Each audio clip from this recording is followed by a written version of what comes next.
Umagang-umaga, gising na si Andrea. Nakatanaw siya sa bintana ng kanilang maliit na bahay. Pinagmamasdan ang mga unang sinag ng araw na tumatama sa mga halaman. Sa kabila ng kalmadong tanawin, mabigat ang kanyang damdamin. Matanda na ang kanyang mga magulang. Si Tatay Ben na halos hirap nang tumayo dahil sa rayuma, at si Nanay Rosa na madalas hirap sa paghinga dulot ng matagal na sakit. Si Andrea, sa kabila ng kabataan, ay naging sandigan nila. Nasa kusina siya, naghahanda ng almusal. "Ma, Tay, gising na po. Kailangan na nating mag-agahan." Tawag ni Andrea habang inaayos ang sinangag at itlog na niluto niya. Dahan-dahang lumabas si Tatay Ben mula sa silid. Inalalayan ng Nanay Rosa. Kahit may kahinaan, bakas pa rin ang pagmamahal nila sa isa't isa sa bawat galaw. Hindi na nga sila kasing lakas tulad noon, pero hindi kumupas ang malasakit nila sa isa't isa. "Salamat, anak." Mahina, ngunit taos-pusong sabi ni Tatay Ben, habang siya ay nauupo sa bangko. "Oo, Andrea. Salamat talaga at nandito ka. Hindi ko alam kung paano na kami ni tatay mo kung wala ka." Dagdag ni Nanay Rosa habang humihinga ng malalim. Ngumiti si Andrea, ngunit may kirot sa kanyang puso. Ang simpleng pagpapasalamat ng kanyang mga magulang ay tila mabigat sa kanya. Hindi dahil sa hindi niya gustong gawin ito, kundi dahil alam niyang hindi lahat ng kapatid niya ay may parehong malasakit. "Naku ma, Tay, huwag niyo na pong isipin yan. Mahal ko kayo at hindi ko kayo iiwan." Sagot ni Andrea habang inaayos ang mga plato sa lamesa. Tahimik ang bahay, tila puno ng alaala ng mga taong nagdaan. Minsan, naiisip ni Andrea ang kanyang mga nakakatandang kapatid. Si Ate Linda, si Kuya Boy, si Ate Marites, at si Kuya Jun. Lahat sila ay may sari-sarili ng pamilya, abala sa kani-kanilang buhay. Wala ni isang nagpapadala ng tulong, ni isang dumadalaw. Sa tuwing may kailangan, tila pader ang pagitan ng komunikasyon. "Wala na bang balak tumulong sila ate?" Tanong ni Andrea sa sarili. Minsan, isang hapon, nag-usap si Andrea at si Ate Linda sa telepono. "Ate, hindi nyo man lang ba naiisip na tulungan sina mama at tatay? Ako na lang kasi talaga ang mag-aalaga sa kanila." Tanong ni Andrea na hindi maitago ang lungkot at pagod sa kanyang tinig. "Andrea, may pamilya rin kami. May mga responsibilidad. Hindi mo ba naiisip yon? Dapat magpakatatag ka. Ganito naman talaga ang buhay, di ba?" Sagot ni Linda, malamig ang boses. Bumagsak ang balikat ni Andrea. "Pero ate, sila mama at tatay, kailangan din nila tayo." "Hindi ko na problema yan. Sila ang nagdesisyon na tumanda ng ganito. Dapat tanggapin nila na hindi kami laging nandyan." Tugon ni Linda bago niya ibinaba ang tawag. Ilang minutong nakaupo lang si Andrea sa gilid ng kama. Hawak ang telepono, tulala. Hindi niya maintindihan kung paano nawala ang malasakit ng kanyang mga kapatid sa kanilang mga magulang. "Andrea, okay ka lang ba?" Tanong ni Nanay Rosa nang mapansin siya. Ngumiti si Andrea, pilit na itinatago ang lungkot. "Oo ma, ayos lang po ako." Pero sa kaloob-looban niya, alam niyang hindi siya maayos. Mahal na mahal niya ang kanyang mga magulang at hindi niya kayang isipin ang buhay na wala sila. Ngunit ang bigat ng responsibilidad na kanyang pasan ay parang pabigat ng pabigat. Maaga pa lamang, ngunit puno na ng alalahanin ang isip ni Andrea habang nakahiga sa kanyang kama. Kailangan niyang maghanda para sa isang mahalagang pagsusulit sa kanyang kurso. Ngunit nararamdaman niya ang bigat ng responsibilidad sa kanyang mga magulang. Sa kabilang kwarto, naririnig niyang inuubo si Nanay Rosa at alam niyang hindi ito pangkaraniwang ubo lamang. Agad siyang bumangon at nagtungo sa kwarto ng mga magulang. "Ma, okay lang po ba kayo?" Tanong ni Andrea, halata ang pag-aalala sa boses niya. "Medyo hirap akong huminga, anak." Sagot ni Nanay Rosa habang hawak ang dibdib. Si Tatay Ben naman, na mahina na rin ang tuhod, ay nakatingin lang sa kanila. Walang magawa para tulungan ang asawa. Walang pag-aalinlangan si Andrea. Kinuha niya ang kanyang bag at inalalayan ng ina. Ma, pupunta tayo sa ospital. Baka kailangan na po nating magpatingin. Anak, baka naman hindi na kailangan. May exam ka pa, di ba? Kaya ko naman siguro to. Mahina at nag-aalalang sabi ni Nanay Rosa na ayaw maging pabigat sa anak. Ngunit matatag si Andrea. Ma, wag na kayong mag-alala. Mas mahalaga kayo sa lahat. Habang nasa ospital, pinipilit ni Andrea na mag-aral. Nakaupo siya sa tabi ng kanyang ina, bukas ang mga libro sa kanyang kandungan. Pero kahit anong pilit niyang basahin ang mga nakasulat, hindi niya magawang mag-focus. Masyadong malakas ang kaba sa kanyang dibdib para sa kalagayan ni Nanay Rosa.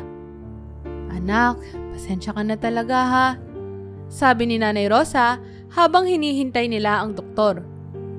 Kung hindi lang ako nagkasakit ng ganito, sana hindi ka na nag-abala pa. Ngumiti si Andrea kahit baka sa mukha niya ang pagod. Ma, wag na po kayong mag-isip ng ganyan. Gagawin ko ang lahat para sa inyo. Hindi niya na nasabi sa kanyang ina na kanina pa siya tumanggap ng mga mensahe mula sa kanyang mga kaklase. Nag-aalala na wala siya sa eskwelahan. May mahalagang tanong sa exam na dapat sana ay masagot na niya. Ngunit sa ngayon, wala siyang ibang iniisip kundi ang kapakanan ng kanyang mga magulang.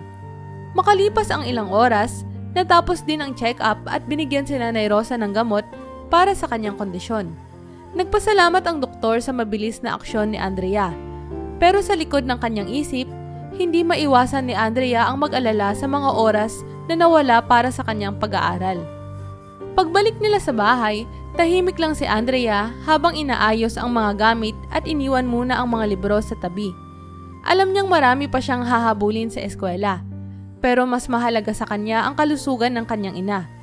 Habang nagpapahinga si Nanay Rosa sa kama, pinagmamasdan siya ni Andrea.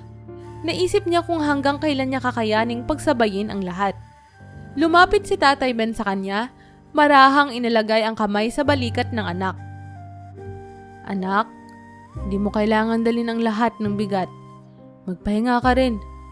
Ngumiti si Andrea, pero hindi na rin niya maitago ang pagod. Tay, kaya ko po to, para sa inyo. Ngunit sa puso niya, unti-unting bumibigat ang lahat ng bagay. Pag-aaral, trabaho, at ang responsibilidad sa kanyang mga magulang. Sa gabing iyon, kahit gustuhin niyang mag-review pa, bumagsak siya sa kama mula sa pagod.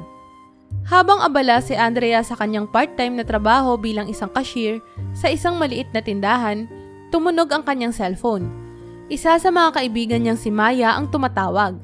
Ibinaba ni Andrea ang mga produktong binibilang niya sa counter at saglit na sinagot ang tawag. Andrea, ano? Gala tayo mamaya? Tapos na yung finals Kailangan natin tong i-celebrate. Masaya at puno ng enerhiya ang boses ni Maya. Sa likuran ng tawag, naririnig ni Andrea ang tawanan ng iba pa nilang mga kaibigan, sina Carla at June. Halatang excited silang lahat matapos ang linggong puno ng pagsusulit.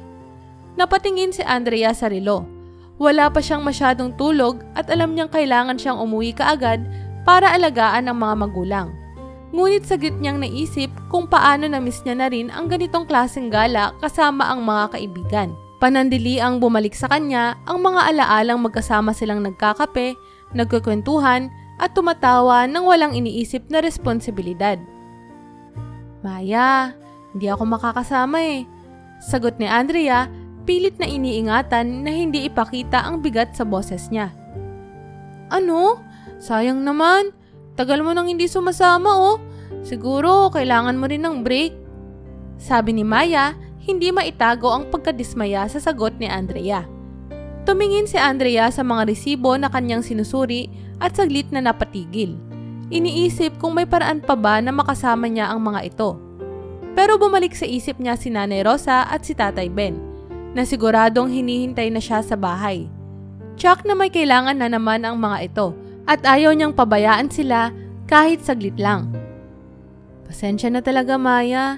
Kailangan ko kasing alagaan sina Mama at Tatay. Hindi ko sila pwedeng iwanan mag-isa.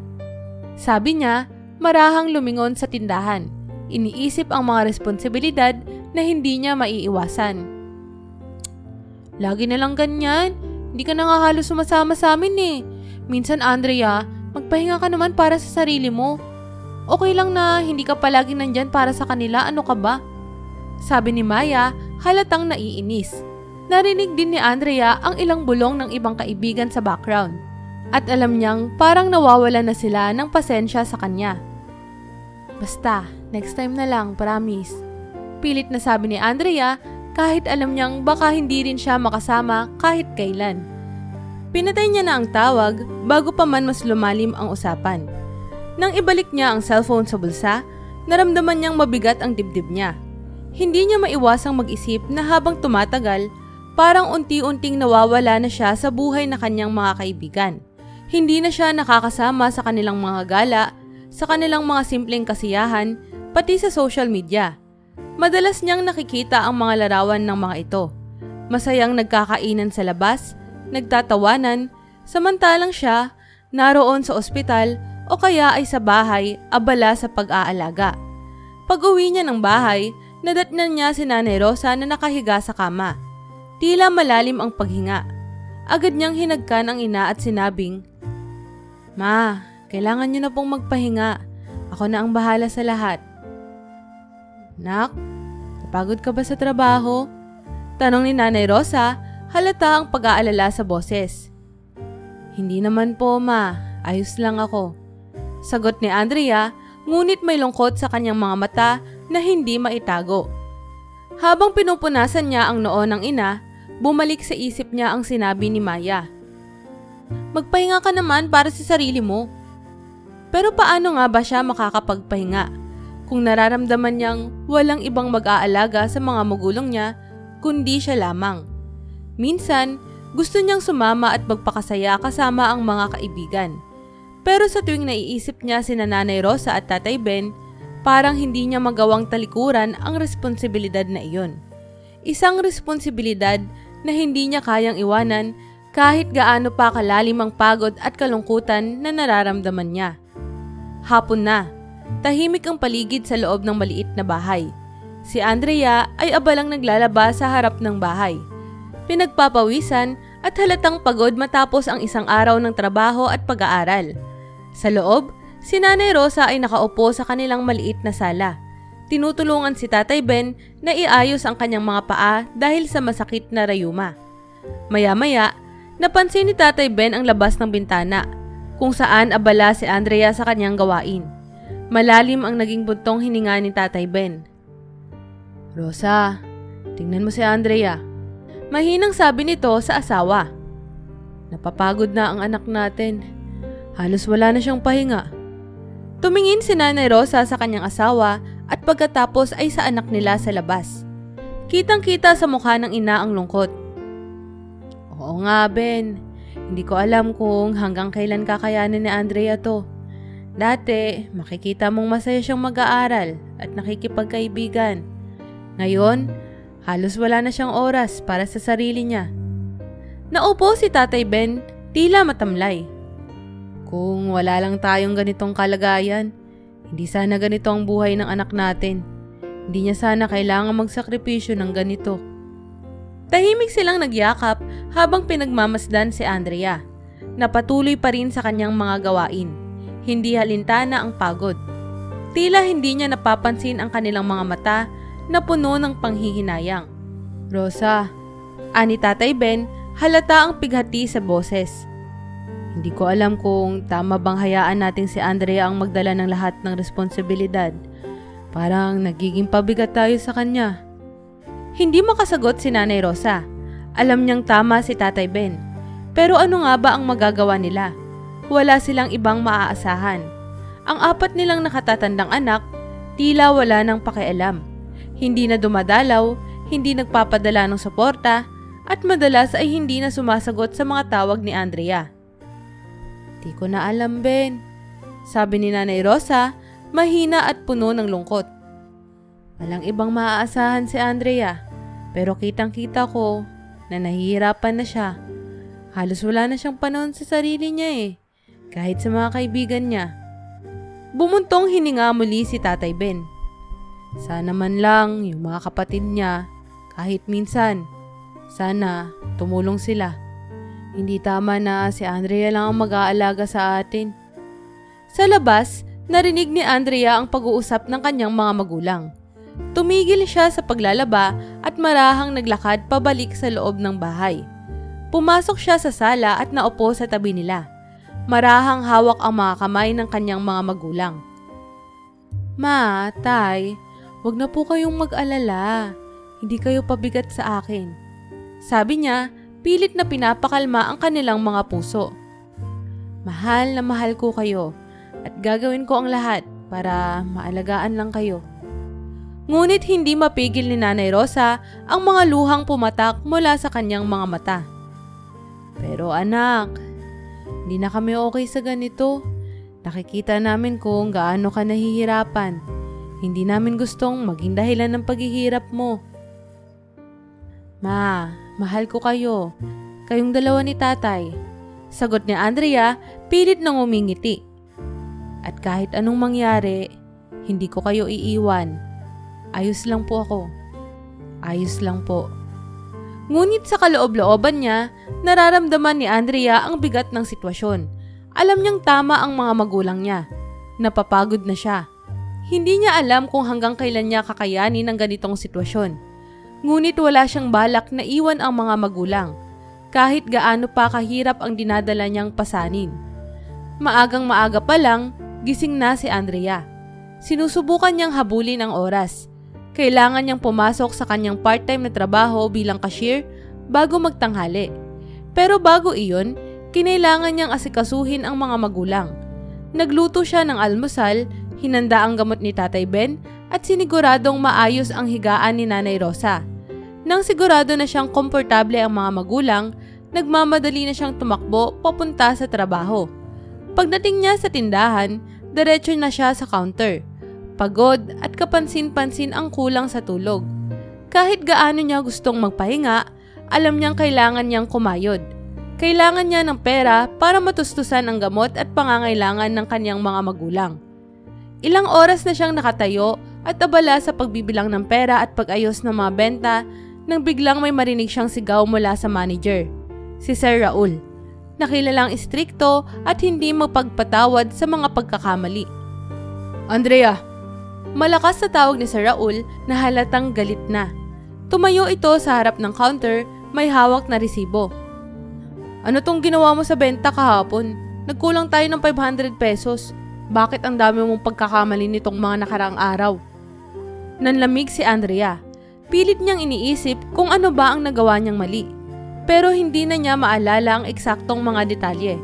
Sa dami ng ginagawa niya at sa sobrang pagod, tila nagdudugo na ang kanyang utak sa dami ng iniisip. Humarap siya kay Sir Raul, pilit na kalmado ang boses. Sir, pasensya na po. Baka nagkamali lang ako sa pagkalkula. Hindi ko po sinasadya. Pasensya na po talaga.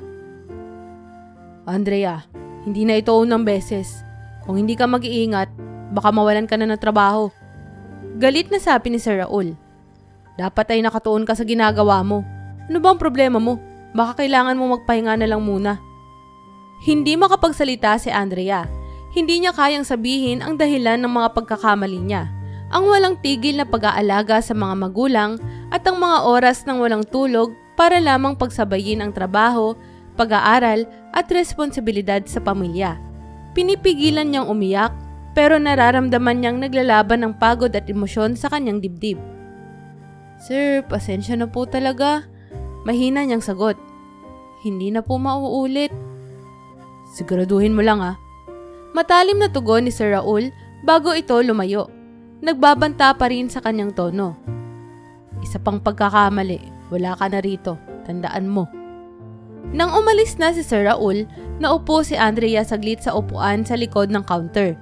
Tahimik siyang bumuntong hininga, ngunit hindi na napigilan ang mga luha na pumatak sa kanyang pisngi. Alam niyang dapat maging malakas siya, pero ngayon, parang hindi na niya kayang dalhin ang lahat ng bigat na nakapatong sa kanya. Makalipas ang ilang oras, natapos din ang kanyang shift. Nilakasan ni Andrea ang loob na tapusin ang araw na iyon kahit gaano kabigat ang mga pangyayari.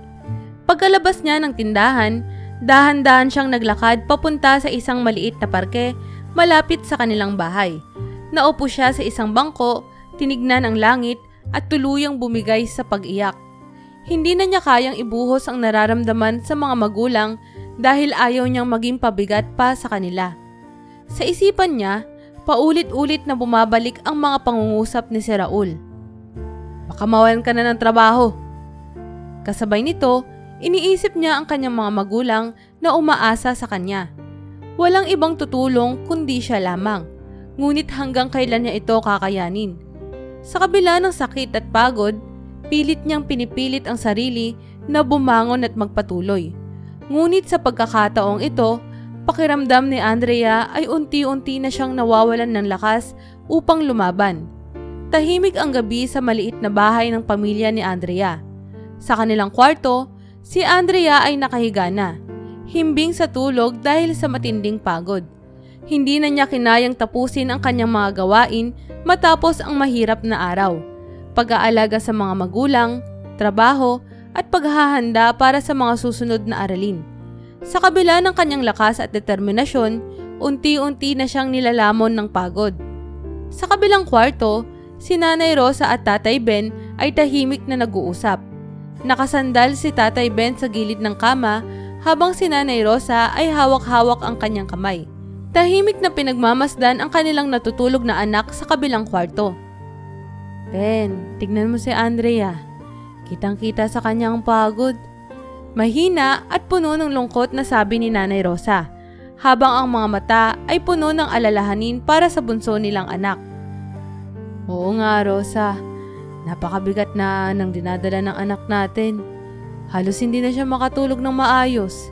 Lagi na lang abala sa lahat ng bagay. Trabaho, pag-aaral, at pag-aalaga sa atin. Tila wala na siyang oras para sa sarili niya. Sagot ni Tatay Ben, bakas din ang lungkot sa boses niya. Napapansin mo ba, Ben? Hindi na rin siya sumasama sa mga kaibigan niya. Dati, laging masaya si Andrea kapag lumalabas sila. Tumatawa at nagkakaroon ng oras para sa sarili. Pero ngayon, palagi siya na lang ang nagdadala ng lahat ng problema sa bahay. Tumango si Tatay Ben. Ramdam ang kirot sa puso niya. Kung kaya ko lang sana, Rosa. Kung hindi lang ako ganito kahina. Alam ko, hirap na si Andrea pero wala akong magawa para tulungan siya. Nakakakonsensya na tayo ang dahilan ng lahat ng to. Wala nang ibang tumutulong sa kanya. Pati mga kapatid niya parang wala na ring pakialam. Tahimik na tumulo ang luha ni Nanay Rosa. Alam ko, laging sinasabi ni Andrea na ayos lang siya. Na mahal niya tayo pero kitang-kita ko sa mga mata niya ang pagod. Hindi niya na yata iniisip ang sarili niya. Paano kung bumigay siya, Ben? Paano kung hindi na niya kayanin ng lahat ng to? Isang malalim na buntong hininga ang pinakawalan ni Tatay Ben.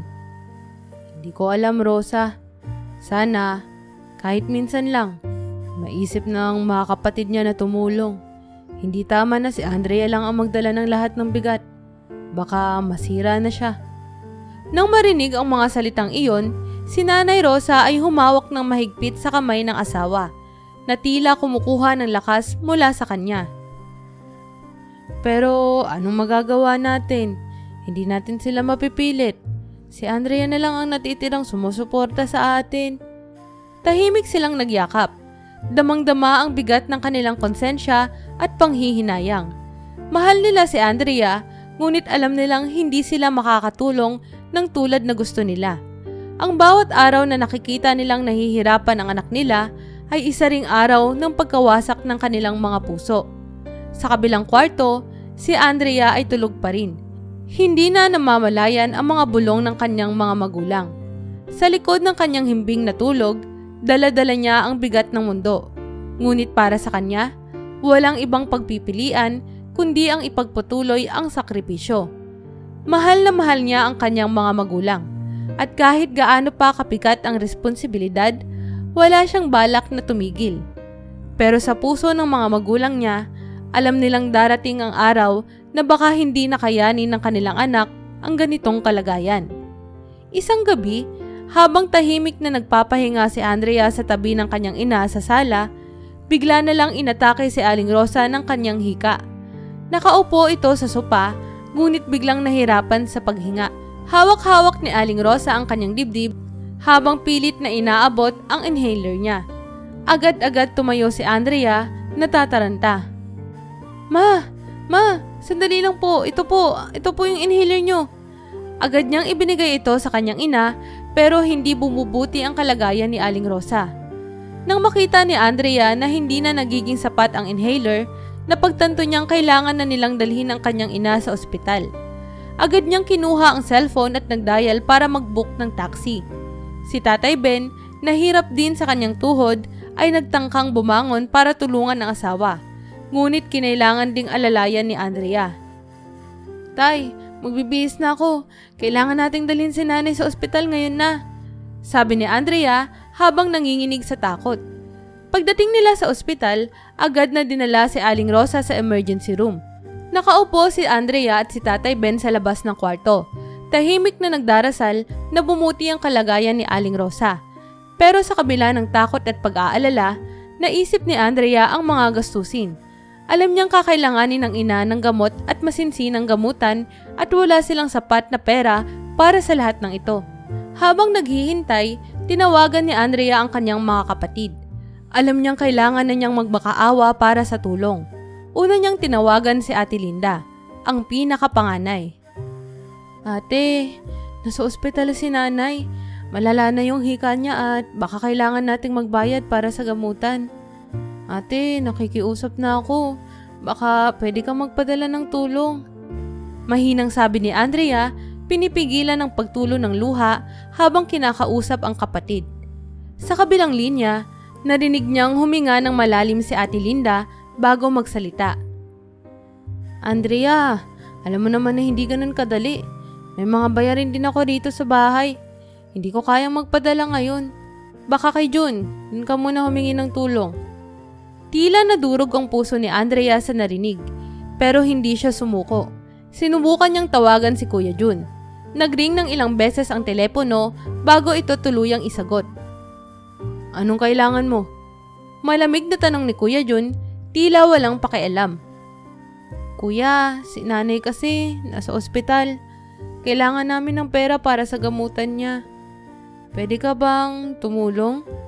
Tanong ni Andrea, pilit na nagpapanatili ng kalma kahit nararamdaman na niya ang panghihina sa loob. Wala akong pera ngayon, Andrea. Dapat naman kasi matagal na nating inayos ang mga bagay-bagay.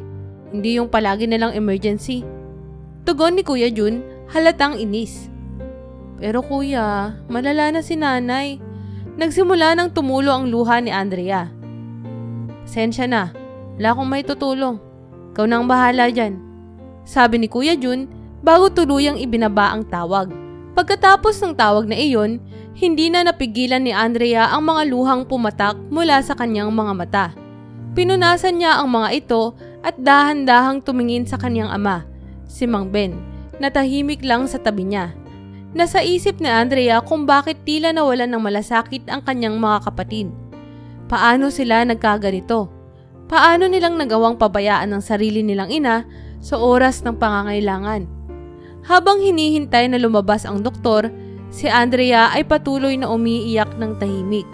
Iniisip kung paano pa ba niya madadala ang lahat ng responsibilidad ng mag-isa. Makalipas ang ilang araw mula nang makonfine si Aling Rosa sa ospital, hindi pa rin bumubuti ang kalagayan ng ina ni Andrea. Patuloy pa rin ang kanyang mga pagsusumikap, pagtatrabaho, pag-aaral at pangangalaga kay Mang Ben. Habang tumututok na rin siya sa mga gastusin sa ospital. Ngunit sa kabila ng kanyang mga tawag at pagmamakaawa sa mga kapatid, wala ni isa ang tumulong. Isang gabi, habang tahimik na nakaupo si Andrea sa labas ng silid ni Aling Rosa, lumapit si Mang Ben. Mabigat ang mga hakbang at bakas ang pag-aalala sa mukha. Anak, kamusta ang nanay mo? May balita na ba ang doktor? Wala pa tay eh. Sabi nila kailangan pa ng ilang pagsusuri. Pero kailangan natin ng pera para sa mga test. Ang mahal tay eh. Sagot ni Andrea, pilit na nilalabanan ang pagod at kaba. Habang nag-uusap sila, biglang bumukas ang pinto ng ospital. at pumasok ang panganay na kapatid ni Andrea, si Ate Linda. Suot ang mamahaling damit at dala-dala ang isang maliit na handbag. Naglakad siyang palapit kina Andrea at Mang Ben na tila walang bakas ng kalungkutan o pag-aalala sa kanyang mukha. Nakatingin lang si Andrea, umaasa na marahil sa pagkakataong ito ay may dala siyang tulong. Ate Linda! Agad na sabi ni Andrea, sabik na may kaunting pag-asa. Nandito ka! Si Nanay! Kailangan natin ng tulong para sa mga gastusin. Baka pwede kang magbigay kahit konti lang para sa gamot at mga test. Ngunit sa halip na magbigay ng anumang magandang balita, lumapit si Ate Linda at marahang inilabas ang isang piraso ng 500 pesos mula sa kanyang bag. Inabot niya ito kay Andrea at sa malimig na tono ay sinabi, "Ito lang ang mabibigay ko. Hindi mo dapat asahan na marami kaming maitutulong. At kung tutuusin, Andrea, ano pa bang magagawa natin? Malapit nang mamatay si Nanay. Baka naman ginagastusan mo ng walang saysay." Natigilan si Andrea sa kanyang narinig. Hindi niya agad na proseso ang mga salita ng kanyang kapatid. Hawak niya ang 500 pesos na iniabot ni Ate Linda. Ngunit ang malamig na mga salita ng kanyang ate ang mas bumigat sa kanyang dibdib. "Ate, paano mo nasasabi yan?" Halos hindi makapaniwala si Andrea habang namumuo ang luha sa kanyang mga mata. "Hindi pa tapos ang laban ni Nanay. Kailangan natin siyang tulungan." Sumingit si Ate Linda, bahagyang umiiling. "Andrea, dapat matuto kang tanggapin ang mga bagay. Matanda na si Nanay. Ang dami na niyang pinagdadaanan. Di mo kayang baguhin ng kapalaran. At saka, kailangan mo ring mag-isip para sa sarili mo. Huwag mong ubusin ang lahat para sa kanya." Hindi makapagsalita si Andrea. Nanginginig ang mga kamay habang hawak ang pera. Napakaliit ng halaga kumpara sa pangangailangan ng kanilang ina, pero higit pa rito ang walang malasakit na mga salita ng kanyang kapatid, ang tila isang malalim na kutsilyong tumusok sa kanyang puso. "Kung ayaw mong tanggapin to, bahala ka. Pero huwag mong sasabihin na wala kaming ginawa ah." Dagdag pa ni Ate Linda bago siya tumalikod at naglakad palayo. Walang iniwang malasakit o pangunawa. Naiwan si Andrea na tila nabalot ng galit at lungkot. Nasa tabi lang si Mang Ben. Tahimik at bakas din sa mukha ang sama ng loob sa kanyang anak. Napakabigat ng sandaling iyon at hindi na napigilan ni Andrea ang mga luha. Yumuko siya, bumagsak ang mga luha sa hawak niyang 500 pesos. Pakiramdam niya ay tinatraidor siya ng sariling pamilya at nag-iisa siya sa laban para sa kaligtasan ng kanilang ina. Sa isip ni Andrea, bumabalik-balik ang sinabi ni Ate Linda. Malapit nang mamatay si Nanay. Hindi niya iyon matatanggap. Wala siyang balak sumuko. Pero sa mga sandaling iyon, damang-dama niya ang bigat ng pagkakawalay ng pamilya. Ang kanilang ina na nagbigay ng lahat para sa kanila ay tila napapabayaan na ng mga kapatid niya. Pagkalipas ng ilang oras mula nang dumating si Ate Linda at mag-iwan ng malamig na 500 pesos, tahimik na nagbabantay si Andrea at si Mang Ben sa tabi ni Aling Rosa. Ang mga makina sa ospital ay patuloy na nagmo-monitor sa kalagayan ng kanilang mahal sa buhay. Pero tila bawat tunog ng mga ito ay nagpapaalala kay Andrea at Mang Ben ng mas malalang kalagayan ni Aling Rosa. Habang nakaupo sa isang sulok ng kwarto, nakatitig si Mang Ben sa asawa niyang walang malay. Mahigpit na hawak ang kamay nito. Baka sa kanyang mukha ang lungkot, galit at kawalan ng pag-asa. Hindi na niya napigilan ang kanyang damdamin at bumulong kay Aling Rosa. Bagamat alam niyang hindi siya maririnig ng asawa. "Rosa, patawarin mo ako. Patawad kung hindi kita nagagabayan ng maayos. Patawad kung hindi kita naprotektahan mula sa lahat ng hirap na ito." Nanginginig ang boses ni Mang Ben, habang tila napipiga ang kanyang puso sa bigat ng nararamdaman. Sa kabilang banda, tahimik lang si Andrea habang nakikinig sa sinasabi ng kanyang ama.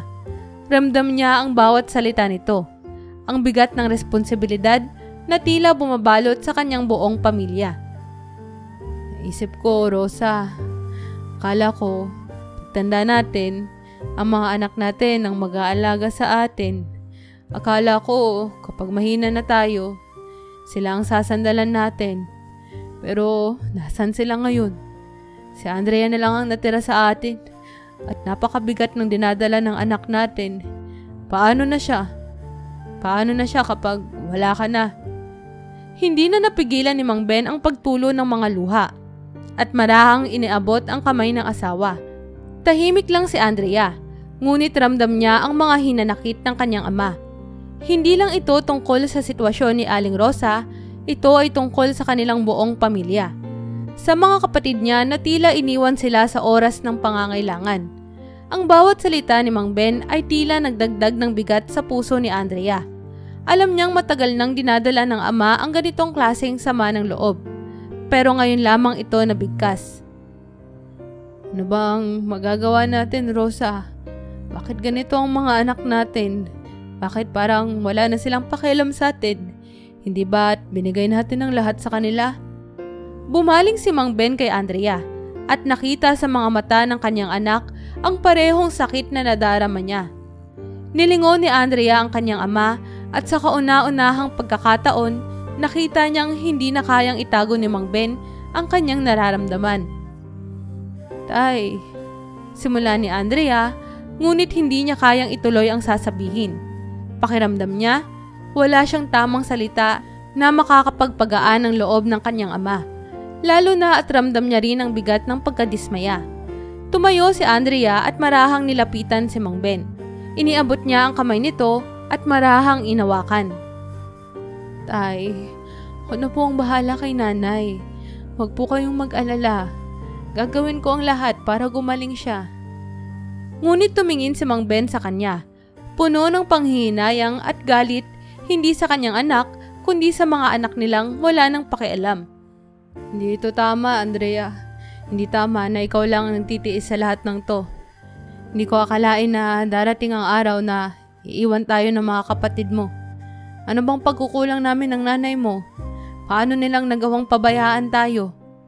Napayuko si Andrea. Hindi na alam kung paano sasagutin ng ama. Ramdam niya ang bawat pighati, ang bawat sama ng loob. Alam niyang hindi niya kaya ang lahat ng ito ng mag-isa. Ngunit sa kabila ng pagod at sakit, nagpasya siyang manatili sa tabi ng kanyang mga magulang. Ito na lang ang kaya niyang gawin. Tay, hindi ko rin alam kung bakit sila ganito. Pero hinding-hindi ko kayo iiwan. Hinding-hindi ko gagawin sa inyo yan. Pilit na tugon ni Andrea, ngunit nararamdaman niya rin ang bigat ng pangako niya. Habang hawak pa rin ang kamay ni Aling Rosa, marahang napailing si Mang Ben. Masyado ka nang nasasaktan, Andrea. Sana hindi naging ganito ang buhay natin. Sa gabing iyon, nanatili si Andrea sa tabi ng kanyang ama. Hindi nila alam kung hanggang kailan pa magtatagal ang kanilang laban para kay Aling Rosa. Ngunit sa bawat sandali, nararamdaman nilang magkasama nilang dinadala ang sakit ng pagkawala ng pag-asa. Hindi lang para sa kaligtasan ni Aling Rosa, kundi para sa relasyon ng kanilang pamilya na tila unti-unting nawawasak. Kinabukasan, habang si Andrea at Mang Ben ay nakaupo sa tabi ni Aling Rosa, dumating ang doktor na may daladalang masamang balita. Lumapit ito at maingat na sinabi sa kanila na lumalala na ang kondisyon ni Aling Rosa. Kinailangan nilang gawin ang lahat ng makakaya upang mapanatili siyang komportable. Ngunit tila hindi na siya magtatagal. Ramdam ni Andrea at ni Mang Ben ang kabigatan ng sitwasyon. Ang inaasahan nilang paggaling ni Aling Rosa ay unti-unti nang naglalaho. Hindi na nila kayang magtagal sa ospital. Ngunit wala silang ibang magagawa kundi ang manatili. Tahimik lamang si Andrea. Nakatingin sa kanyang ina na payapa lamang sa kanyang pagkakahiga. Si Mang Ben naman ay tahimik na nakaupo sa tabi ng kanyang asawa. Mahigpit na hawak ang malamig nitong kamay. Habang umaandar ang oras, unti-unting nararamdaman ni Andrea ang bigat ng mga sandali. Ang bawat tunog ng mga makina ay tila nagiging mas mabagal. At ang bawat paghinga ni Aling Rosa ay nagiging mas mahina. Hawak ni Andrea ang kamay ng ina. Umaasang kahit paano ay may pag-asa pa. Ngunit sa kaibuturan ng kanyang puso, alam niyang papalapit na ang oras. Hating gabi na nang biglang bumilis ang tunog ng makina na nagmo-monitor kay Aling Rosa. Napatayo si Andrea mula sa kanyang pagkakaupo, namumutla at kinakabahan. Tumakbo siya papalapit sa kama ng kanyang ina at marahang niyugyug ito. Ma? Ma, narinig niyo po ba ako? Mahinang niyang sabi, pilit na tinatago ang kanyang pag-aalala. Si Mang Ben, na nasa kabilang gilid ng kama, ay mabilis na tumayo at agad na tinawag ang mga nurse. Agad silang pumasok sa silid at sinuri si Aling Rosa, habang si Andrea at Mang Ben ay walang magawa kundi ang maghintay. Nagiging critical na po ang kalagayan ni Aling Rosa, sabi ng isa sa mga nurse habang nagmamadaling tinututukan ang ina nila ng mga gamit pang medikal. Tumayo si Andrea sa tabi ng kama ng ina. Nag-aalalang tumutok sa bawat galaw ng mga nurse at doktor. Hawak pa rin niya ang kamay ng kanyang ina, umiiyak na nagmamakaawang bumalik ito sa kanya.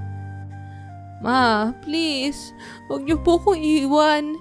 Kailangan pa po namin kayo ni tatay. Umiiyak na sabi ni Andrea habang pinipilit na magpakatatag. Ngunit habang lumilipas ang mga segundo, unti-unting bumabagal ang bawat hinga ni Aling Rosa. Tila nararamdaman ni Andrea ang paglipas ng oras na mas mabilis kesa dati, na parang wala na siyang oras para iparamdam ang pagmamahal at pagkalinga sa ina.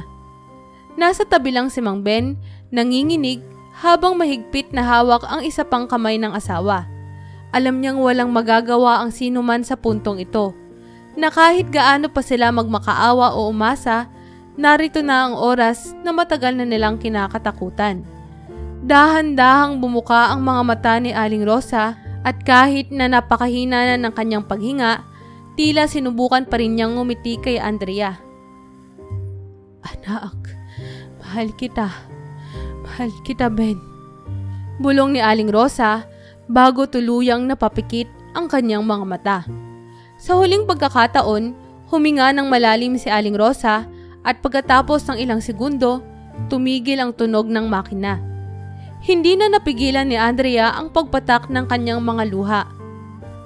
Ma, please, huwag niyo po akong iiwan. Paulit-ulit niyang bulong. Ngunit alam niyang tapos na ang laban ng kanyang ina. Si Mang Ben ay napaupo sa gilid ng kama. Tahimik at tuluyang nadurog ang puso habang tinitingnan ang kanyang asawang lumisan na. Lumapit ang doktor, tinapik si Andrea sa balikat at mahinang sinabing, Condolences, Andrea, Mang Ben. Ginawa na namin ang lahat. Walang ibang naririnig si Andrea maliban sa tunog ng kanyang sariling paghikbi. Tumayo siya sa tabi ng kama, yakap-yakap ang kanyang ina na sa wakas ay nakahanap na ng kapayapaan. Ngunit sa kabila ng kapayapaang iyon, si Andrea ay naguguluhan at punong-puno ng kalungkutan. Hindi niya alam kung paano haharapin ang mga susunod na araw nang wala ang kanyang mahal na ina. Samantala, si Mang Ben ay nanatiling tahimik sa gilid. Hawak pa rin ang kamay ni Aling Rosa, hindi siya umiiyak, ngunit kitang-kita sa kanyang mga mata ang malalim na sakit at hinanakit. Alam niyang iniwan na siya ng kanyang pinakamamahal at sa kanyang puso, naroon pa rin ang galit sa mga anak niyang hindi man lang sumuporta o dumamay sa kanilang ina sa mga huling sandali nito. Sa gabing iyon, hindi makatulog si Andrea. Nakaupo lang siya sa tabi ni Mang Ben habang tahimik nilang pinagmamasdan ang malamig na katawan ni Aling Rosa. Tila ang bawat alaala ng kanilang ina ay bumabalik. Ngunit sa bawat pagbalik ng mga alaala, mas lalong bumibigat ang kanilang dibdib. Makalipas ang libing ni Aling Rosa, muling bumalik sa kanilang bahay sina Andrea at Mang Ben. Tahimik ang buong paligid, pero ang bigat ng damdamin sa kanilang dibdib ay hindi maitatago. Si Andrea ay matagal nang hindi nakakapagsalita. Punong-puno ng galit, lungkot at pagkadismaya. Si Mang Ben naman ay tahimik lang. Pilit na nagpipigil ng emosyon habang minamasdan ang bawat sulok ng bahay na minsan ay puno ng buhay at pagmamahalan ng kanyang asawa. Habang papalubog na ang araw, nagsimula nang dumating ang mga kapatid ni Andrea sa kanilang bahay. Isa-isang nagsidatingan sina Ate Linda, Kuya Jun at ang iba pa nilang kapatid. Kasama ang kanilang mga pamilya, dinala nila ang mga pagkain at bulaklak para raw sa huling araw ng pakikiramay. Ngunit sa bawat isa sa kanila, bakas ang malamig na pagtrato at tila normal lang ang lahat, na para bang walang nangyari. Si Andrea, na kanina patahimik sa isang sulok ng sala, ay hindi na kayang pigilan ang damdamin.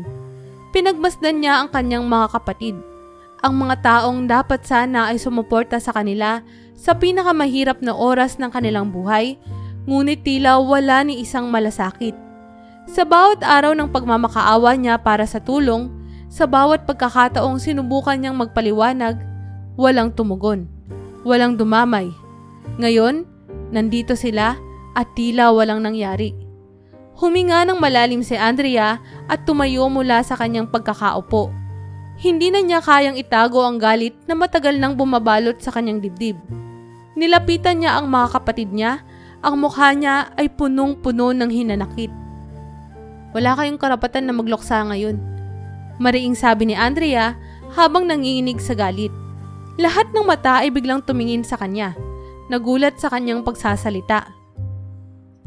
Anong ibig mong sabihin, Andrea? Tanong ni Ate Linda, halatang naguguluhan. Wala kayong karapatan, ulit ni Andrea, mas matapang at mas matindi ang boses.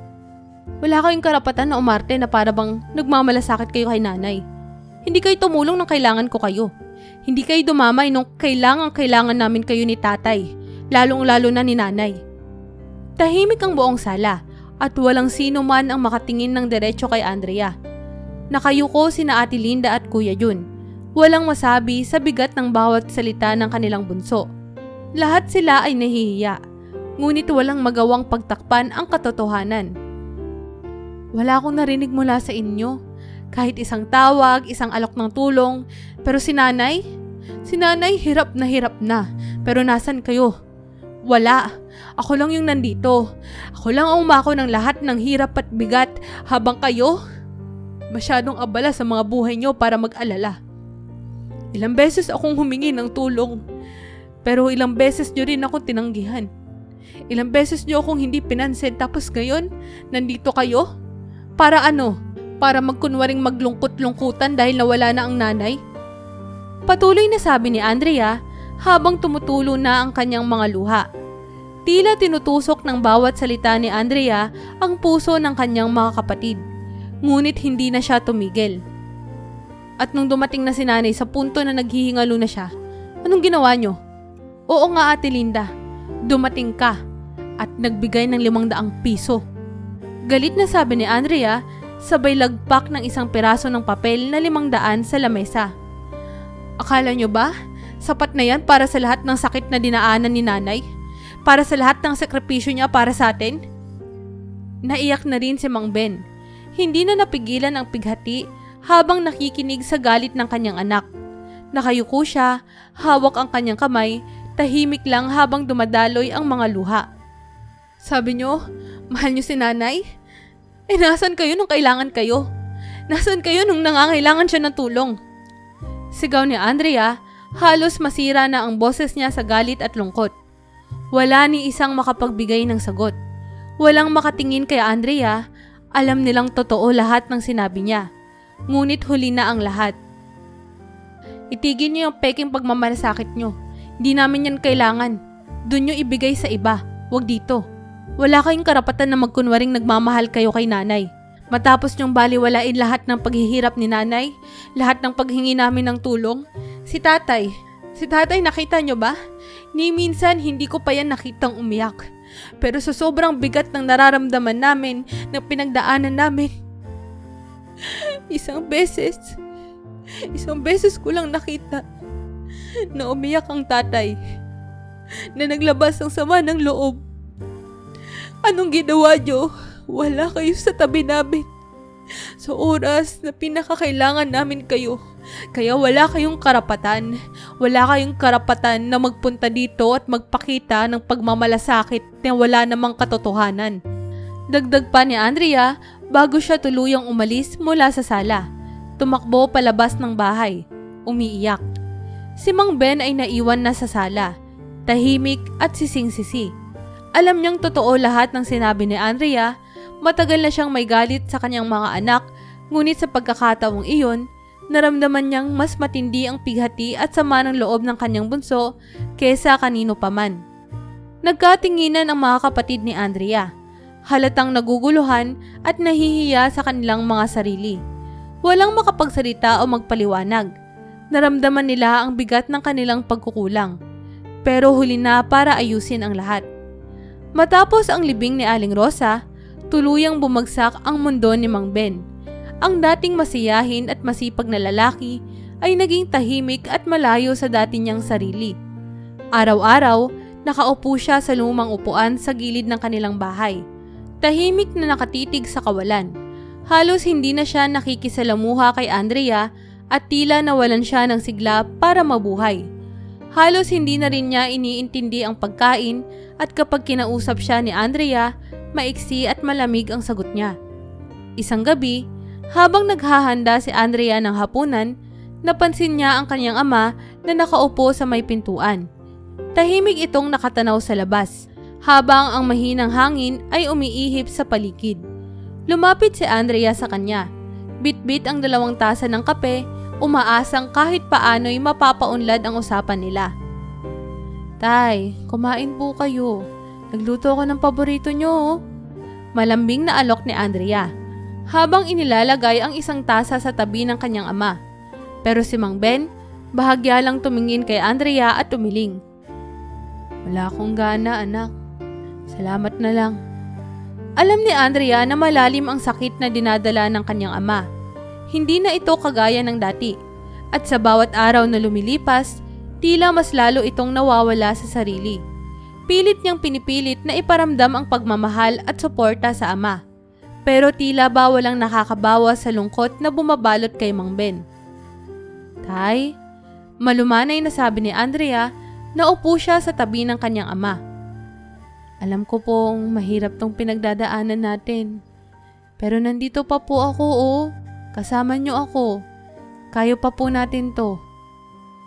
Tahimik na bumuntong hininga si Mang Ben.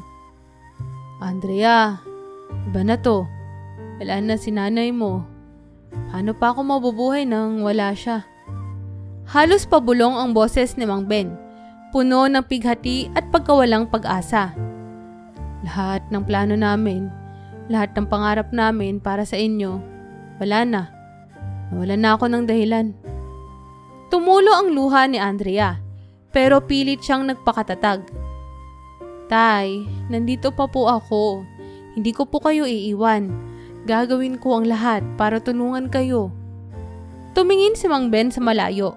Tila hindi naririnig ang sinabi ng anak.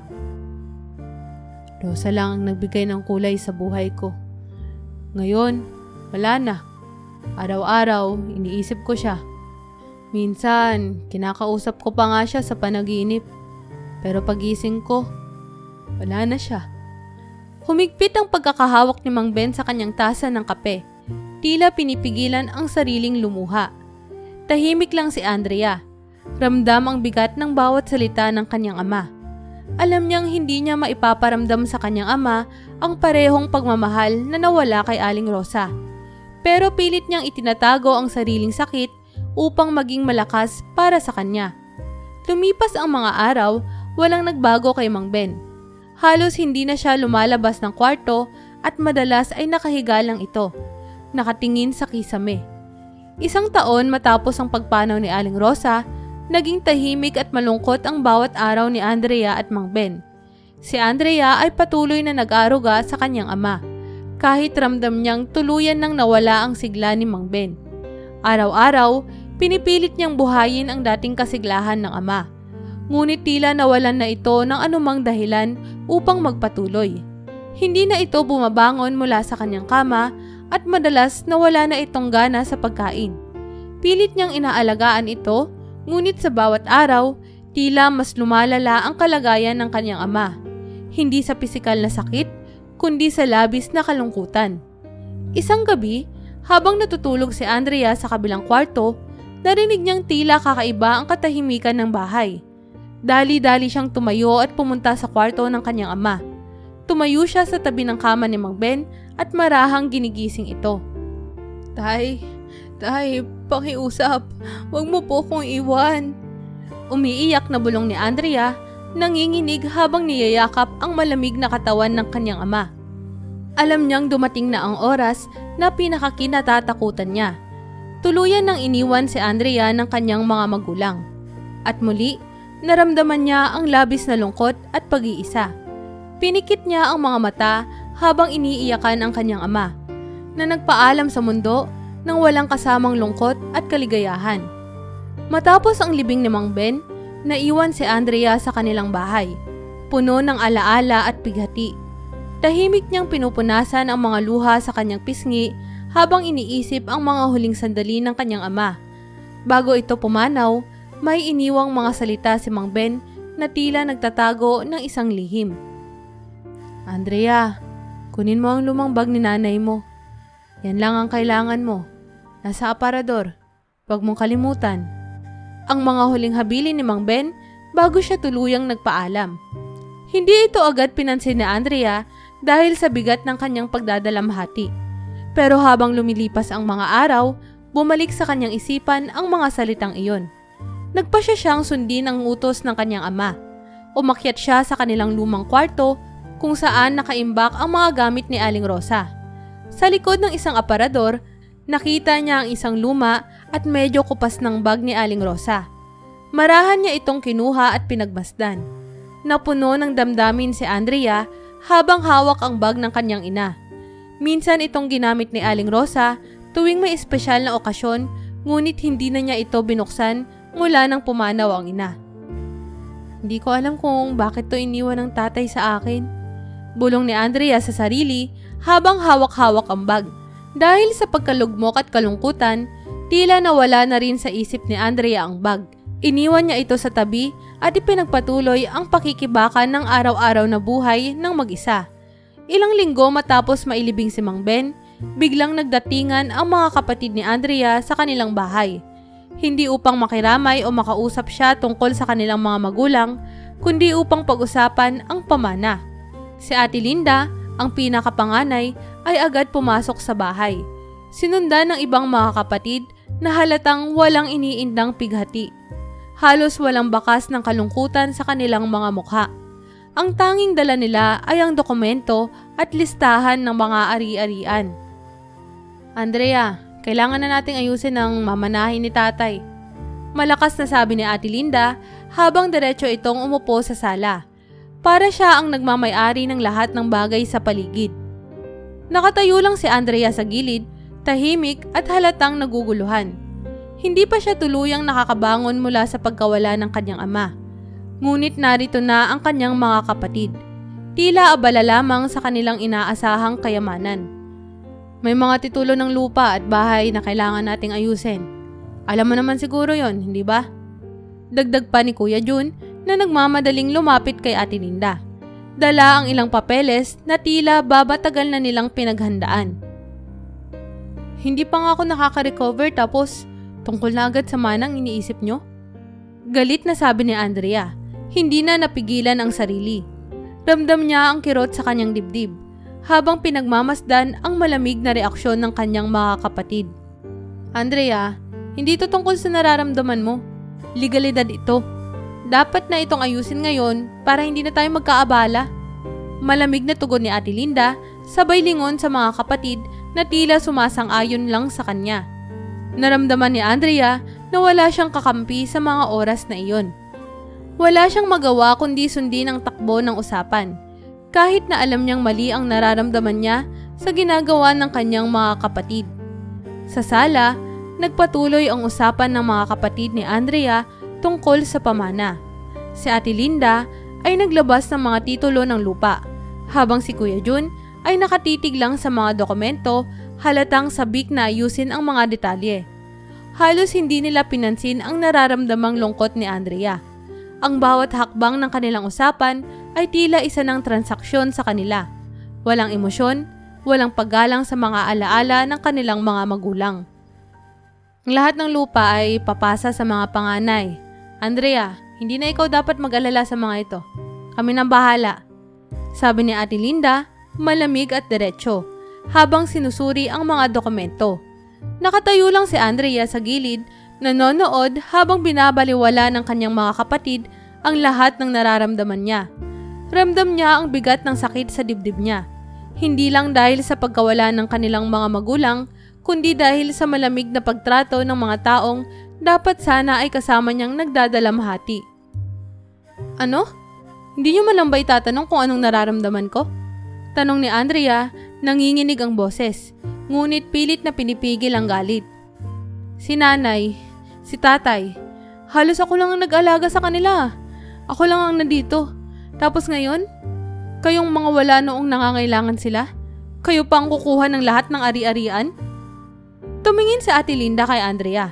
Tila walang pakialam sa sinabi nito. Andrea, hindi to usapin ng emosyon. Legal nga na usapin to. No ka ba? At saka, hindi naman tungkol sa amin ang pag-aalaga mo kay nanay at tatay. Ginawa mo yun dahil anak ka nila. Responsibilidad mo yun. Wala nang ibang dapat na pag-usapan dito. Pinili mo yan, magrereklamo ka. Naramdaman ni Andrea ang unti-unting pag-apaw ng kanyang emosyon. Hindi na niya kayang pigilan ng galit at sakit na bumabalot sa kanya. Tumayo siya sa gitna ng sala, nakatitig sa kanyang mga kapatid, at naramdaman ang mga luhang nag-uumapaw sa kanyang mga mata. Responsibilidad? Oo, responsibilidad ko bilang anak nila. Pero hindi lang ako ang anak. Nasaan kayo nung kailangan nila ng tulong? Noong halos hindi ko na malaman kung saan kukuha ng pera para sa mga gamot ni nanay, noong hindi na makabangon si tatay dahil sa lungkot. Wala kayong lahat. Tapos ngayon ano? Nandito kayo? Parang mga buwetre kayo na sabik sa mamanahin? Umalingaw-ngaw ang boses ni Andrea sa buong sala, puno ng galit at hinanakit. Nagulat ang mga kapatid ni Andrea sa kanyang pagwawala. Si Kuya Jun ay bumalikwas mula sa upuan. Halatang naguguluhan at nahihiya, ngunit hindi makaimik. Si Ate Linda naman, kahit bakas ang pagkabigla, ay sinubukang magpakatatag. Hindi nagpapakita ng kahit anong emosyon sa mukha. Andrea, huwag kang magdrama dyan. Ipinamana sa amin ni tatay ang mga lupa. Legal ito, kaya wala kang karapatang magreklamo. Malamig na tugon ni Ate Linda, ngunit may halong inis sa kanyang boses. Parang tinusok ng kutsilyo ang puso ni Andrea sa mga salitang iyon. Hindi niya na mapigilan ang luha. Bumagsak siya sa sahig, umiiyak habang hawak ang kanyang dibdib. Ramdam niya ang bigat ng lahat ng taon ng sakripisyo para sa kanyang mga magulang, na tila binaliwala lamang ng kanyang mga kapatid. Para sa kanila, ang lahat ng ginawa niya ay wala lang. At ngayon, ang tanging iniisip nila ay ang pag-aari. Wala kayong karapatan na kunin lahat ng to. Wala kayong karapatang umasta na parang may malasakit kayo sa kanila dahil wala naman talaga. Sigaw ni Andrea na halos hindi makahinga sa galit at hinanakit. Kinuha niyo na lahat ng pagmamahal ni nanay at tatay nang iniwan niyo sila. Ngayon, kukunin niyo rin lahat ng naiwan nila? Tahimik ang mga kapatid ni Andrea. Hindi makatingin sa kanya. Si Ate Linda ay nagpakita ng bahagyang pag-aalangan, ngunit hindi niya magawang sumagot. Alam nilang totoo ang lahat ng sinabi ni Andrea, ngunit pinili nilang manahimik dahil sa kanilang sariling mga interes.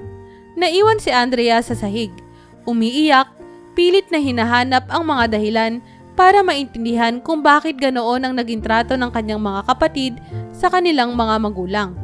Sa sandaling iyon, naramdaman niyang tila nag-iisa na siya sa mundo. Walang kapatid na tunay na nagmamalasakit, walang pamilya na maaasahan. Matapos ang matinding pagtatalo at pagwawala ni Andrea, muling bumalik ang mga kapatid niya sa kanilang usapang legal tungkol sa mamanahin. Sa kabila ng emosyonal na eksena, tila walang nagbago sa kanilang intensyon. Nagtatawanan pa sila sa ilang bahagi ng usapan, habang si Andrea ay tahimik lang. Naupo sa isang gilid ng sala, pilit na pinipigil ang kanyang galit. Pakiramdam niya ay napakaliit ng halaga ng kanyang nararamdaman para sa kanila. Nang mabasa ang huling habilin ni Mang Ben, ang opisyal na paghahati ng mga ari-arian ay nagsimula. Inilabas ni Ate Linda ang mga papeles ng mga titulo ng lupa at bahay. Lumapit pa siya sa mga kapatid para ipakita ang bawat dokumento. Tila ba proud siya na halos lahat ng mga ito ay mapupunta sa kanilang pangalan. Bilang panganay, si Linda at ako ang tatanggap ng mga titulo ng lupa sa probinsya at ang bahay ay ipapamana rin sa aming dalawa. Sabi ni Kuya Jun, sabik na sabik habang binabasa ang bawat pahina ng dokumento. Si Ate Linda ay tumango bilang pagsang-ayon na tila ba walang nararamdaman na anumang bigat mula sa desisyon ng kanilang ama. Alam naman natin yan, Andrea, di ba? Kami na ang mag-aasikaso ng lahat ng to. Dagdag pa ni Ate Linda, diretso at malamig ang tono ng boses. Walang bakas na alinlangan o pag-alala sa kanyang mga salita. Napatingin si Andrea sa kanyang mga kapatid. Pilit na inuunawa ang sitwasyon. Naisip niyang kung paano nila nagagawang mag-usap ng ganoon, na para bang ang lahat ng mga pag-aari ng kanilang mga magulang ay isang bagay na maaari lang nilang hatian at angkinin ng ganoon kadali. Para bang walang emosyon o pagmamahal sa mga bagay na ito, na pinagpaguran at pinaghirapan ng kanilang mga magulang buong buhay. Teka ako, wala bang iniwan kahit ano para sa akin? Mahinang tanong ni Andrea, tila umaasa pa rin na may iniwang kahit kaunting bagay para sa kanya. Sumimangot si Ate Linda at bahagyang nagkipit palikat. Meron, Andrea, huwag kang mag-alala. Sabi niya habang kunot noong tinitingnan ng kanyang nakababatang kapatid. Ang iniwan sa'yo ni tatay ay ang lumang bag ni nanay. Yun ang tanging iniwang pamana para sa'yo. Nabako ang tingin ni Andrea sa sinabi ng kanyang kapatid. Ang bag? Yun lang? Halos hindi siya makapaniwala sa kanyang narinig. Habang ang kanyang mga kapatid ay mayroong mga titulo ng lupa, bahay at ari-arian, siya, ang anak na nag-alaga sa kanilang mga magulang hanggang sa huling sandali, ay isang lumang bag lamang ang naiwang pamana. Opo, bag lang, sagot ni Ate Linda na tila hindi man lang tinimbang ang bigat ng mga salitang binitawan niya. Huwag ka naman magreklamo, Andrea. Pinamana naman sa'yo ni tatay ang gusto niya eh. Si Kuya Jun, na kanina patahimik, ay biglang umisi at nagsalita. Wag lang talaga, Andrea. Huwag mo nang isipin yan. Di mo naman kailangan ng mga lupa, di ba? Sa amin na to. Ikaw, maghanap ka na lang ng ibang paraan para magtagumpay. Huwag mong isipin pababayaan ka namin. Meron ka namang bag eh. Hindi napigilan ng mga kapatid ni Andrea ang mapang-insultong tawa habang pinag-uusapan ang lumang bag. Para sa kanila, ang pamana na ibinigay sa kanila ay nagpakita ng halaga. Habang kay Andrea, tila pinagtawanan lang nila ang kanyang bahagi. Swerte mo pa rin ah. Bag na nga, baka puro lumang damit pa ang laman. Biro ni Ate Linda, sabay halakhak ng iba pang kapatid. Tila ba hindi na nila anintana ang damdamin ni Andrea sa mga oras na iyon. Ramdam ni Andrea ang kirot ng bawat biro. Ang bawat halakhak na nagmumula sa kanyang mga kapatid, pilit niyang itinatago ang lungkot at sama ng loob. Ngunit hindi niya mapigilan ang mga luha na tumutulo mula sa kanyang mga mata. Wala kayong karapatan na tawanan ako o ang iniwang pamana ni tatay. Ang akala niyo ba, lahat ng bagay na ito tungkol lang sa yaman? Wala kayong pakialam kahit kanino, ni kay tatay o kay nanay. Kinuha niyo ang mga bagay na hindi niyo naman pinagtrabahuan. Hindi niyo deserve. Ako, kahit isang bag lang ang iniwan sa akin, pinapahalagahan ko pa rin yun dahil maalaga ito kina nanay at tatay. Bagsak na ang damdamin ni Andrea at hindi na niya kayang itago ang kanyang sama ng loob. Alam niyang hindi na mababawi ang desisyon ng kanilang ama. Ngunit sa kaloob-looban niya, nadurog ang kanyang puso. Pakiramdam niya ay iniwan siya ng mga magulang sa kamay ng mga taong walang malasakit sa kanya. Tahimik na umalis si Andrea. Dala ang lumang bag ni Aling Rosa at iniwan ang kanyang mga kapatid sa sala, habang ang mga ito ay patuloy na nagtatawanan. Pagkatapos ng masakit na usapan sa kanilang sala, umakyat si Andrea sa kanyang kwarto, dala ang lumang bag ni Aling Rosa. Ang bag na tila ba walang halaga para sa kanyang mga kapatid, ngunit iniwang tanging pamana para sa kanya. Tahimik niyang inilapag ito sa kanyang kama. Pinagmasdan ang luma at kupas na balat nito. Habang hawak niya ang bag, ramdam ni Andrea ang bigat ng lahat ng mga alaala na konektado rito. Ang mga panahon na nakikita niyang ginagamit ito ni Aling Rosa tuwing may mga espesyal na okasyon.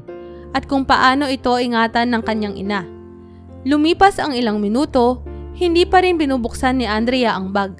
Para bang hindi pa siya handang harapin kung ano ang laman nito. Iniisip niya kung bakit ito lang ang iniwan para sa kanya.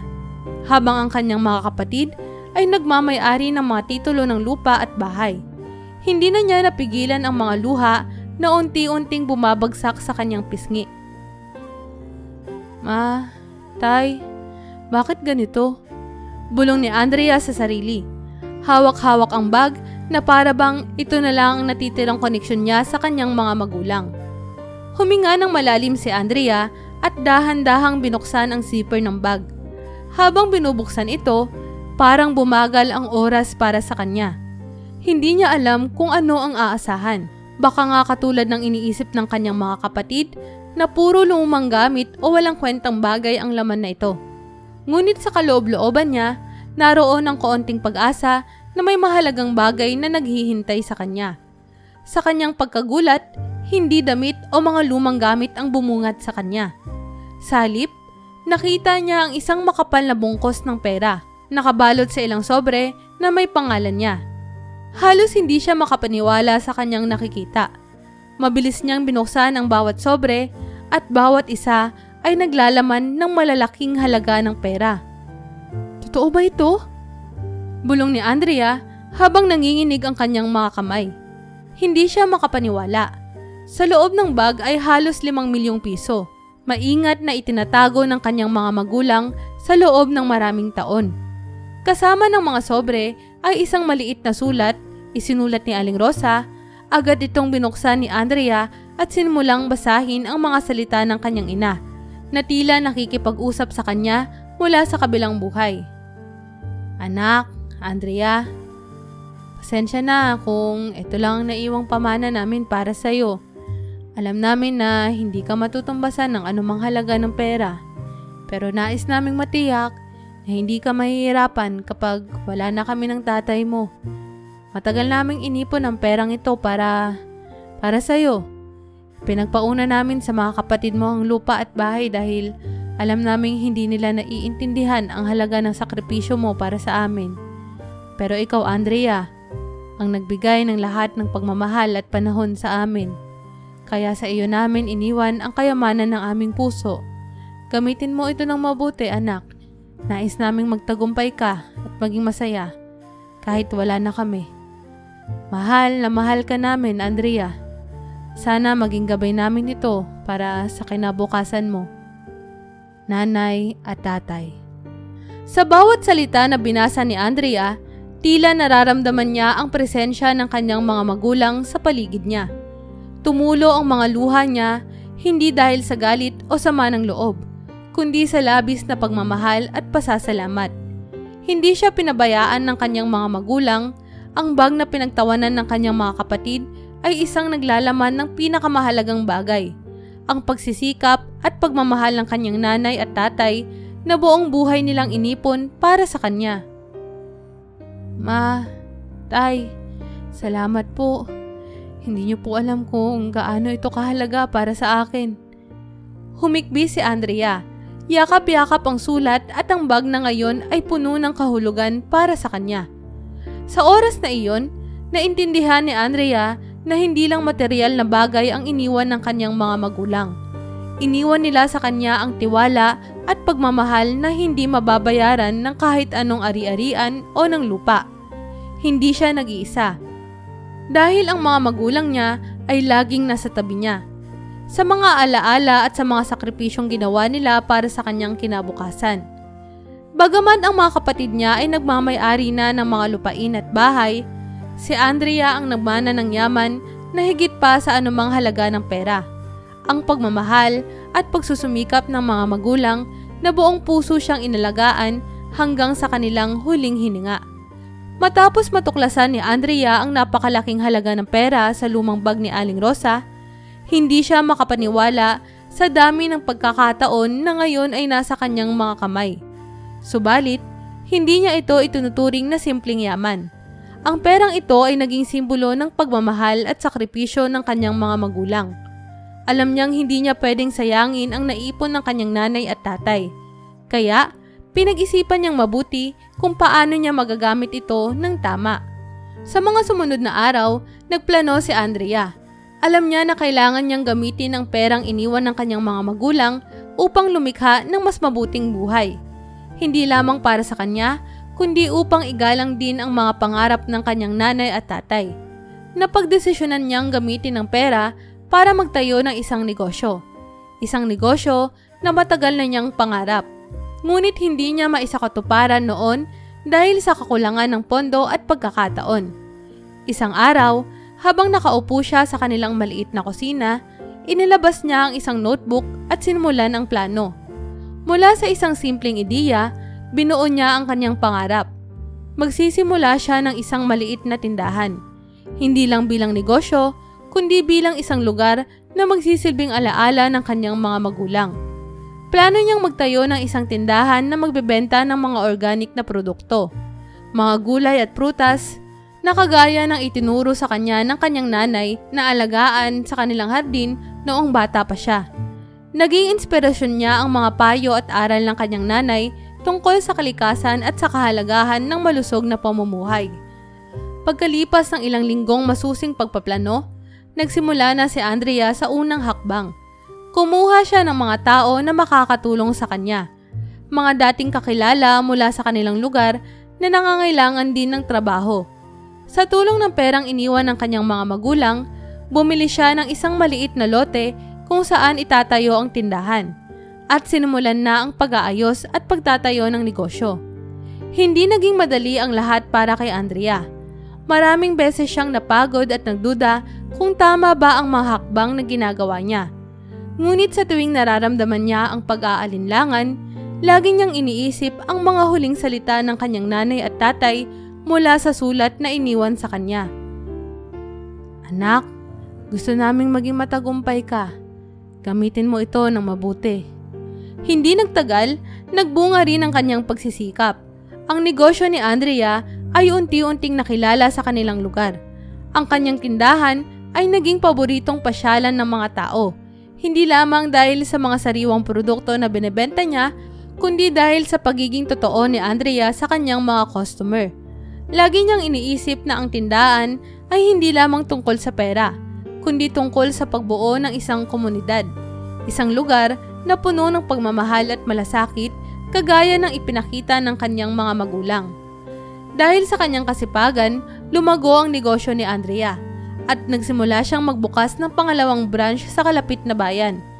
Hindi siya makapaniwala na ang simpleng ideya na nagsimula mula sa mga alaala ng kanyang nanay at tatay ay nagdulot ng ganitong klaseng tagumpay. Sa bawat araw na siya ay nagtatrabaho, lagi niyang iniisip ang kanyang mga magulang, na parang gabay nila ang tumutulong sa kanya sa bawat hakbang na ginagawa niya. Ma, Tay, sana proud kayo sa akin. Bulong ni Andrea habang nakatayo sa harap ng tindahan. Pinagmamasdan ang mga taong pumapasok at bumibili sa kanyang tindahan. Nakangiti siya, hindi lang dahil sa tagumpay ng kanyang negosyo, kundi dahil alam niyang natupad niya ang pangarap ng kanyang mga magulang para sa kanya. Ang maging masaya at matagumpay sa sariling sipag at tiyaga. At kahit na nagumpisa lang siya sa simpleng lumang bag, ang halaga nito ay mas malalim kaysa sa anumang material na bagay. Para kay Andrea, ito ay simbolo ng pagmamahal at tiwala ng kanyang mga magulang. Ang pamana na hindi mabibili ng kahit anong halaga ng pera. Habang patuloy na lumalago ang negosyo ni Andrea, hindi niya inaasahan na ang kanyang bagong buhay ay magdadala ng isang espesyal na tao sa kanyang buhay. Si Daniel, isang tahimik ngunit masipag na lalaki na nakilala niya sa isang business seminar. Si Daniel ay isang negosyante rin, ngunit katulad ni Andrea, nagsimula siya sa wala at pinanday ang kanyang tagumpay sa sariling pagsisikap. Agad silang nagkaroon ng koneksyon dahil sa kanilang magkaparehong mga prinsipyo. Parehong masipag, mapagkumbaba at puno ng pagmamahal para sa kanilang pamilya. Madalas silang magkita dahil parehong aktibo sa lokal na komunidad ng mga negosyante. Nagsimula ito sa mga simpleng pag-uusap, palitan ng ideya tungkol sa negosyo, ngunit habang lumilipas ang mga buwan, naging mas malalim ang kanilang samahan.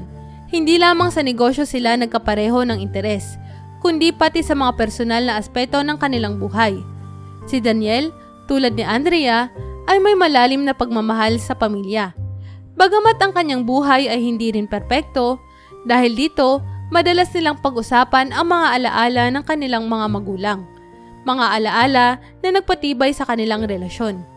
Isang gabi, pagkatapos ng mahabang araw ng trabaho, naglakad sina Daniel sa paligid ng isang parke.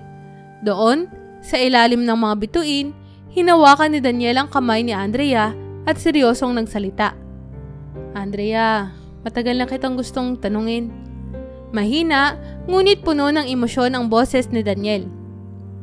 Alam kong pareho tayong may pinagdaanang mabigat pero natutunan kong ikaw ang taong gusto kong makasama habang buhay. Nakikita ko ang pagmamahal mo sa iyong pamilya at ang sipag mo sa buhay. Nais ko sanang malaman kung pwede ba kitang makasama sa susunod na yugto ng buhay natin. Will you marry me? Nanlaki ang mga mata ni Andrea. Hindi makapaniwala sa kanyang narinig. Tumigil ang oras para sa kanya. Hindi siya makapagsalita agad, ngunit unti-unting napuno ng luha ang kanyang mga mata. Luha ng tuwa, ng pagmamahal, at ng pag-asa. Hinawakan niya ang kamay ni Daniel at tumango habang nakangiti. Oo, Daniel. Bulong ni Andrea, sabay halik sa kamay ni Daniel. Gusto kong makasama ka, simula ngayon at magpakailanman. Ang kasal nila ay isang simpleng seremonya. Dinaluhan ng mga malalapit na kaibigan at pamilya. Bagamat wala na ang kanyang mga magulang, naramdaman ni Andrea na naroon sila sa kanyang puso. Naggabay sa kanya sa bawat hakbang. Naging masaya at puno ng pag-asa ang kanilang bagong buhay bilang mag-asawa. Kasabay ng kanilang pagsasama, patuloy na lumago ang kanilang negosyo at lalo pang tumibay ang kanilang relasyon. Sa bawat araw na kasama niya si Daniel, naramdaman ni Andrea na natagpuan na niya ang isang pamilya na hindi lamang nakatuon sa dugo, kundi sa pagmamahal at tiwala sa isa't isa. Alam niyang kahit nawala na ang kanyang mga magulang, hindi siya nag-iisa. Mayroon siyang bagong kasangga sa buhay, na handang harapin ang lahat ng pagsubok kasama siya. Bagamat naging masaya at matagumpay ang buhay ni Andrea matapos niyang maitaguyod ang kanyang negosyo at magpakasal kay Daniel, may isang bahagi ng kanyang puso na hindi kailanman tuluyang gumaling. Ang sugat na iniwan ng kanyang mga kapatid. Kahit ilang taon na ang lumipas mula nang pumanaw ang kanyang mga magulang at kahit nakamit na niya ang tagumpay na hindi kailanman inasahan ng iba. Hindi nawala sa kanyang isipan ang araw na pinagtawanan siya ng kanyang mga kapatid at kung paano nila binaliwala ang sakripisyo ng kanilang mga magulang. Tuwing nakikita niya ang mga kapatid niya, lalo na sa mga okasyong hindi maiiwasan tulad ng mga pagtitipon sa kanilang bayan o sa mga selebrasyon ng pamilya, nararamdaman pa rin ni Andrea ang bigat ng hinanakit sa kanyang dibdib. Ang kanilang pagtawa sa kanya, ang kanilang pagkamkam ng ari-arian, at ang malamig na pagturing sa kanya at sa kanilang mga magulang ay nananatiling sariwa sa kanyang alaala. Isang araw, habang nasa isang pagtitipon ng kanilang pamilya, dumating si Ate Linda at Kuya Jun. Ngayon, kahit na sila ay may kaya at angkin ng mga ari-arian, halata ang pagiging malamig at distansya nila kay Andrea. Nag-usap-usap sila kasama ang ibang mga kamag-anak, ngunit hindi lumapit kay Andrea. Nagbiro pa si Ate Linda tungkol sa pagkakaiba ng kanilang mga buhay noon. Si Andrea, swerte siya at may nakuha rin kahit papaano, di ba? Sabi ni Ate Linda, tila pangungutya pa rin ang tono ng kanyang boses, habang nakikipag-usap sa mga kamag-anak. Narinig ito ni Andrea mula sa kabilang bahagi ng silid. Sa kabila ng kanyang pagsisikap na magpatawad at magpatuloy, muling bumalik ang lahat ng sakit at hinanakit. Hindi niya napigilan ang kanyang sarili. Lumapit siya kay Ate Linda at Kuya Jun. Ang kanyang boses ay puno ng galit na matagal na niyang kinikimkim. Hindi niyo kailanman maiintindihan kung ano ang nakuha ko. Hindi to tungkol sa pera o mga ari-arian. Ito ay tungkol sa pagmamahal ni na tatay at nanay. Ang pagmamahal na wala kayong pakialam. Hindi ko kailanman makakalimutan kung paano niyo sila binaliwala. Kung paano niyo sila pinabayaan sa oras na kailangan nila ng tulong. Nanahimik ang mga tao sa paligid. nakikinig sa bawat salitang lumalabas sa bibig ni Andrea. Si Ate Linda at Kuya Jun ay hindi makaimik, pero baka sa kanilang mga mata ang pagkabigla. Hindi nila inaasahan na sa lahat ng tagumpay at kasiyahan na mayroon si Andrea ngayon, ay dala-dala pa rin nito ang bigat ng nakaraan. Oo, patagumpay ako ngayon. Oo, masaya ako sa buhay ko kasama si Daniel. Pero hindi ibig sabihin nito na napatawad ko na kayo. Hindi ko kailanman malilimutan kung paano nyo iniwan sina nanay at tatay. Kaya huwag kayong magkunwaring wala kayong kasalanan. Sabi ni Andrea, ang boses niya ay nanginginig ngunit matatag. Tahimik si Ate Linda at Kuya Jun. Alam nilang wala silang sasabihin na makakapag-ayos ng mga nasirang relasyon. Ang totoo, sa kabila ng lahat ng kanilang ari-arian at yaman, naramdaman nilang may malaking bahagi ng kanilang pamilya na hindi nila muling maaabot. Ang bahagi ng pagmamahal at malasakit na nawala dahil sa kanilang sariling kasakiman at kapabayaan. Pagkatapos ng pag-uusap na iyon, umalis si Andrea kasama si Daniel. Hindi niya kayang patagalin pa ang kanyang sarili sa isang sitwasyon kung saan naroon ang mga taong nagdala ng matinding sakit sa kanya. Kahit na matagumpay at masaya na ang kanyang buhay, may mga sugat na hindi kailanman maghihilom. Mga sugat na iniwan ng mga kapatid na dapat sana ay naging mga kasama at kaagapay niya sa pinakamasakit na bahagi ng kanyang buhay.